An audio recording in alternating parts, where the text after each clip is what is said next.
c'est le résultat objectif de la dégradation de leurs conditions de vie, des non-perspectives d'avenir pour les jeunes.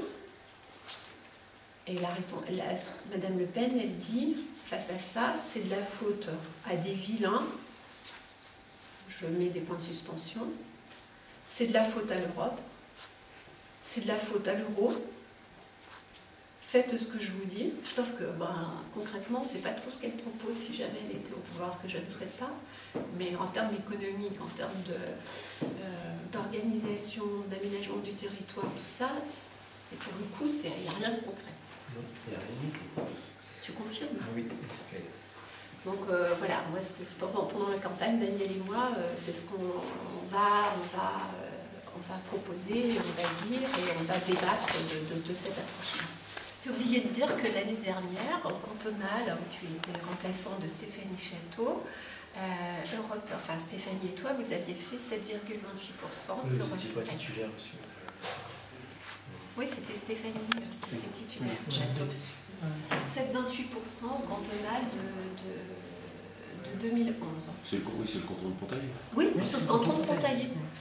Donc on voit bien que ce que vous aviez développé, les thématiques notamment environnementales sur l'eau, correspondent à des interrogations et à une volonté... Oui, il y a une demande à savoir. Il y a eu plusieurs études de fait sur les syndicats, et ce qu'il faudrait faire, c'est un périmètre pour arriver à quelque chose, parce que c'est beaucoup céréalier, on a très peu de prairies, il faudrait mettre un périmètre sur la zone de captage, qui n'est pas d'activité agricole, soit de la prairie ou qui n'est pas trop de nitrates développés, des pesticides. C'est la meilleure solution d'arriver à un résultat positif. Et excusez-moi, s'il y a des ministres écologistes, oui. Donc vous maintenez vos candidatures aux législatives? C'est pas contradictoire. C'est pas contradictoire? Non, pas du tout. Pas du tout. On est en démocratie. Il y a un système électoral en France qui est particulier. On déplore, on risque de me répéter, on déplore l'inversion du calendrier électoral depuis 2002 qui nous conduit à des captations de débats qui ne sont pas à la hauteur des enjeux. On l'a vu quand même au premier tour notamment de la présidentielle, où, voilà ce que je disais tout à l'heure, certaines thématiques complètement inabordées, sauf que c'est vraiment les cœurs, les nœuds de certains problèmes. Ça c'est la première chose. La deuxième chose, si on avait l'équivalent d'un système à l'allemande, où il y a la proportionnelle, ce que pèse l'écologie politique dans ce pays, avec ce que pèse l'écologie politique dans ce pays, dans la mandature sortante, on aurait eu 40 à 50 députés. Il y a un problème de représentation de la diversité des opinions, et là j'assume ce que je dis, nous assumons ce que nous disons dans ce pays du fait du système électoral. Ça génère aussi des crispations. Il ne faut pas s'étonner de certaines natures de vote. Donc, dans ce que propose François Hollande de ce point de vue-là, c'est quand même intéressant parce que ça y est, on commence à mettre la proportionnelle dans un changement institutionnel. Donc, on va le prendre au mot. Si on veut effectivement que nos thématiques puissent être discutées, mises sur la place publique, ça se fera d'autant mieux que si on nous propose d'avoir des ministres au gouvernement, puissent les relayer et les porter, les incarner. L'histoire des législatives, on est en démocratie, ça c'est notre programme, EELV, il est différent bien évidemment du texte d'accord qu'on a signé avec le Parti Socialiste. Un texte d'accord, c'est un texte où il y a des compromis, il n'y a pas tout. Nous, là-dedans, on sort du nucléaire. On ne sort pas du nucléaire du jour au lendemain, mais on en sort. Donc on a des propositions étape par étape. Pareil pour la 6e République. La 6e République, on dit il faut rénover les institutions, on va résolument vers la 6e République. Dans l'accord ELV-PS, on n'est pas tout à fait dans ce changement institutionnel. Il y a des choses qui nous vont bien, comme enfin l'introduction de la proportionnelle aux élections nationales, mais ça reste encore frileux par rapport à la présidentialisation du régime, au fait que le Parlement n'est pas quand même mis au cœur au cœur de la citoyenneté, que les Français se l'approprient. Voilà, c'est des exemples. Ça n'a pas vraiment d'impact sur l'environnement, le proportionnel. Ben oui, bien évidemment. Bien évidemment. Nous, on voit ça comme des outils, comme des leviers et tout. Et Mais par rapport à l'accord, vous n'êtes pas un peu... il y a eu des négociations, puis finalement le texte n'allait pas du tout le même, et c'est François Hollande, qui est aujourd'hui président de la République, qui a quand même milité pour changer un certain nombre de points dans les textes, et aussi de la manière dont justement les déroulent les législatives. non, Hollande, non, c'est pas exactement ça. Ouais. Hollande, il a fait sa campagne en tant que présidentiel. Il a toujours dit que l'accord, c'est un accord de parti à parti. Il avait besoin, pour battre Sarkozy, de rassembler au plus large, et pas partir d'un texte d'accord de parti à parti. Moi, ça, je peux l'entendre.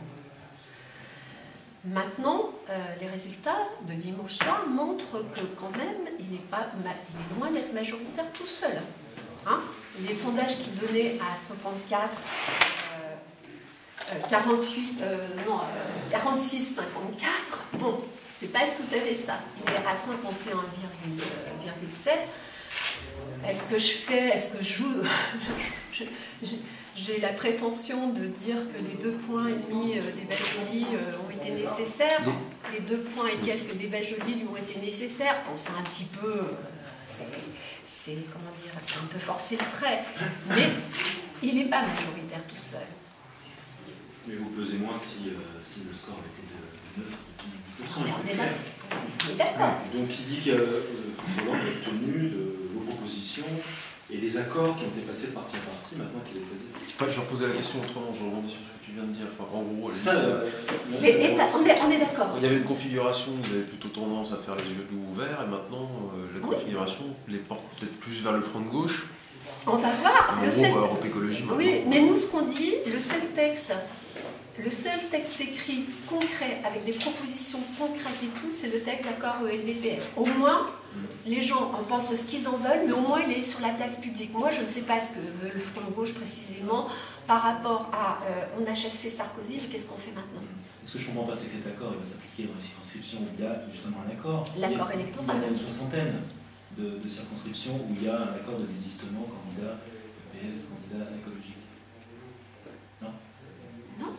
L'accord électoral, il prévoit qu'il y a 60 circonscriptions où le candidat écologiste va représenter le Parti socialiste. Et les autres circonscriptions? Les autres circonscriptions, chaque formation part en autre D'accord, nom. donc les propositions que vous avez étalées, qui sont des propositions nationales, si je bien compris, oui, ça ne s'appliquera pas dans les autres circonscriptions. Il y a une façon de dire... c'est de la même... Oui. Oui, mais c'est débat après débat. Nous sur nos circonscriptions autonomes, moi je vais proposer ça au premier tour. Parce qu'il y a un accord en Côte d'Or sur la circonscription avec parce que c'est vous, pour la législative. Non. Vous ne regrettez pas qu'il y ait justement pas au moins une circonscription en Côte d'Or qui a été réservée à Europe Écologie? On peut le regretter, bien évidemment, ça n'a jamais été l'occasion.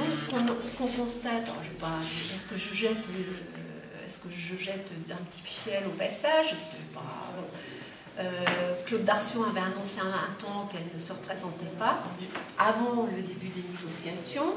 Je pense qu'il y a dû avoir des contacts entre nos directions nationales pour dire est-ce que la troisième, à ce moment-là, ne peut pas être dans la préfiguration d'un accord ELVPS. Et tout de suite après, à peine l'accord signé, elle a dit qu'elle revenait, ou avant, enfin bref, il y a une séquence qui était assez intéressante à observer. Elle est revenue sur sa décision pour après redire que finalement, oui, après l'accord, voilà, c'était en automne 2010, elle ne se représentait pas.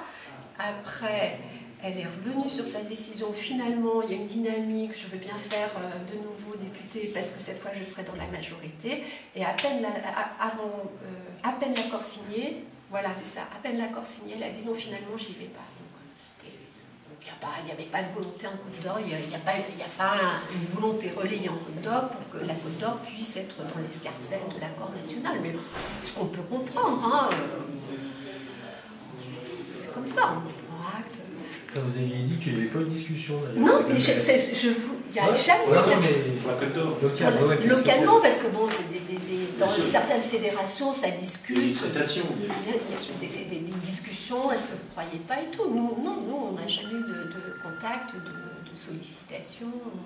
Bon, c'est comme ça, hein, c'est une étape. Je pense que nous, on a encore beaucoup de travail à faire pour rendre crédibles nos propositions. On commence à se développer, on a un local depuis 3 ans, on a des élus locaux, on a des élus régionaux, mais on ne va pas... moi, je suis persuadée qu'on a des super idées, des super propositions, mais c'est pas parce que j'en suis persuadée que du coup les gens vont en être persuadés. Il faut absolument qu'on arrive à les convaincre, et pas que parce qu'on a des bonnes idées, c'est aussi, il faut le démontrer concrètement. Donc ça, c'est aussi un travail de militant, mais un travail pendant les campagnes électorales. Voilà, je suis très respectueuse de ça, de cette démarche. On ne va pas convaincre les personnes en 24 heures ou passer de 5% à 20% en l'espace de 3 ans. C'est pas qu'on fasse nos preuves. Vous avez donc montré vos différentes propositions, mais vous n'avez pas peur que dans une élection aussi locale que législative, ça ne parle pas aux gens? Enfin, je veux dire, localement, dans des législatives, les gens, ce qu'ils attendent, c'est bon, bah voilà, on a une boîte sur notre territoire, qu'est-ce qu'elle va devenir? Alors, bon, j'ai bien compris les grandes propositions, mais bon, après, vous avez parlé un petit peu plus au niveau de la deuxième, comment elle a été configurée et tout ça, mais concrètement, là, sur la deuxième circonscription. Bah, j'entends ce que vous dites, mais on est à la fois dans une élection nationale. Oui, mais vous n'avez pas peur justement que les gens de la deuxième se disent, bah, ouais, nous, personnellement, par exemple à Saint-Apollinaire, ils ont un centre intergénérationnel et compagnie, ça ne peut pas tellement leur parler. Vous voyez comment vous allez vous organiser sur le terrain concrètement? Mais justement, aux gens de Saint-Apollinaire, je leur dirais que là, cet espace intergénérationnel est une démarche intéressante, mais il faut savoir que dans certaines autres parties du territoire de l'A2, ça n'existe pas. Et que peut-être c'est aussi intéressant pour les gens de Saint-Apo d'avoir aussi une approche un peu plus globale. On n'est pas dans une élection municipale, on n'est pas dans une élection cantonale. Les élections cantonales, c'était l'année dernière. Donc on est dans une démarche nationale, et moi je pense qu'il faut arrêter de penser que les gens ne comprennent pas les institutions. Je sais pas, l'histoire de Eva Joly sur la deuxième, c'est quoi? C'est je sais pas combien. Écoutez, monsieur Bignot, je suis tout à fait lucide sur comment a suscité la candidature d'Eva Joly par rapport à sa personne. C'est la première fois, je sais si je milite, je suis sur les marchés, j'ai pas peur de me confronter avec les gens, au contraire, j'adore ça. C'est la première fois où en général, on a des retours plutôt sympas, un peu goguenards, mais jamais d'agressivité. C'est la première fois on a des retours sur non mais je l'aime pas, c'est qui, enfin voilà, sa personnalité a beaucoup clivé aussi. Et ça, on est lucide par rapport à ça, on en prend acte. Maintenant, moi je pense aussi que il y a des gens qui ont voté, qui n'ont pas voté au-delà de la personnalité d'Eva Joly, mais qui n'ont pas voté pour nous, enfin pour ce qu'on représente, parce qu'il y a eu le phénomène du vote utile. C'est pour ça que franchement, cette histoire de bipolarisation et présidentielle avant les législatives, ça nous pourrit vraiment le fond de prendre à bras le corps l'ensemble des propositions, qu'on comparerait un peu mieux, qu'on mettrait les unes face aux autres.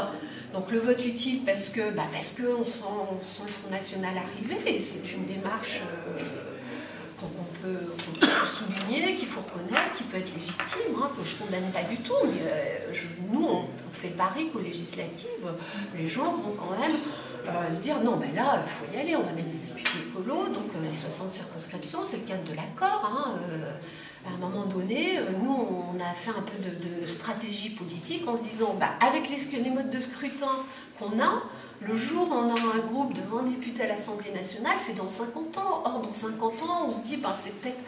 Voilà, c'est même pas pour ma pomme, c'est même pas pour moi. Ce que je fais, c'est de la transmission. L'ambition, c'est de former un groupe, clairement, écologique. Écoutez, le groupe, c'est une ambition, bien évidemment. On a un groupe de 10 sénateurs actuellement au Sénat. Et on a contribué au basculement du Sénat à gauche avec les écologistes. Ce groupe, c'est un groupe charnière. Sans les 10, il n'y a pas la majorité. Donc on voit bien aussi que par ce levier-là, on peut introduire, c'est pas nous tout seuls qui allons révolutionner, on est respectueux des différents équilibres, mais à certains moments, quand on va prioriser des chantiers, alors la proportionnelle, la réforme institutionnelle, mais la question environnementale, il faut la remettre au cœur des politiques publiques. Bon, notre groupe de sénateurs a déjà commencé à déblayer les choses. Si c'est relayé par un groupe de députés écologistes à l'Assemblée nationale, vous voyez bien comment on va pouvoir peser sur les débats. Pas surtout, pas évidemment, pas surtout, on n'a pas le rapport de force pour ça, mais on pourra quand même de nouveau reprendre des thématiques qui ont été larguées, qui ont été lâchées. La question énergétique, il ne faut pas la sous-estimer. On fait trop de peinture verte en ce moment. On n'est pas à la hauteur des enjeux. Alors que sur le plan industriel, sur le plan de la richesse, des intelligences collectives, c'est encore temps. Mais il n'y a tellement pas eu de volonté politique Enfin, Sarkozy, il n'a pas pris les choses à bras-le-corps de ce point de vue-là. Et nous, quand on parle de transition énergétique, ce n'est pas qu'un slogan, c'est que concrètement, dans le bâti, sur les déplacements, on peut trouver les réponses face aux enjeux énergétiques et climatiques, et en plus c'est créateur d'emplois non délocalisables, et on l'a chiffré, c'est pas que des vues de l'esprit. Donc nos députés, nos sénateurs sur ces questions-là, je pense que vont jouer la priorité. Voilà, et pour répondre à votre question sur la Corse, fallait repasser par là pour pouvoir le faire. Je ne pense pas que ce soit tout à fait nos camarades socialistes qui soient en mesure de le faire. Quand ils font des trucs qui vont dans le bon sens, on continue à annuler ces choses-là parce qu'on continue comme avant. On voit dans le domaine de l'agriculture, on voit dans le domaine des transports. Bon, ben voilà, il faut qu'on soit derrière pour dire non, il y a de la cohérence dans tout ça. Franchir la barre des 5, ce sera déjà une belle étape dans le champ politique en Côte d'Or. Parce que on sait bien tous que c'est symbolique, c'est les remboursements de frais de campagne, c'est pas... Bon voilà, ça compte aussi pour la formation politique auquel nous appartenons, mais en même temps, c'est vrai que voilà, ça montre qu'on convainc de plus en plus, et effectivement, de façon un peu tonique. Pas un effet de mode, le yo-yo, 5, 0, voilà, non, on y va.